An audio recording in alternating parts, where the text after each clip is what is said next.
El gobierno de la ciudad apoyará a familias de escasos recursos para costear el cambio de tanques estacionarios. Destinará 20 millones de pesos para renovación de estos en unidades habitacionales y 5 millones de pesos en viviendas unifamiliares.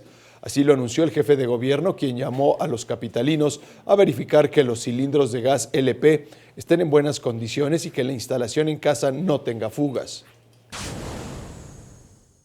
Lo primero que hacemos es un llamamiento a que no se adquiera, no se compre ni cilindros, ni se suministre gas de aquellas empresas que no estén debidamente reconocidas. Se cuenta con la aplicación respectiva que permite verificar que lo que se está distribuyendo, pues primero es de una calidad certificada y segundo, se cuenta con las medidas para su suministro y venta y tercero, no proviene de robo de gas, de algún ducto o de alguna pipa.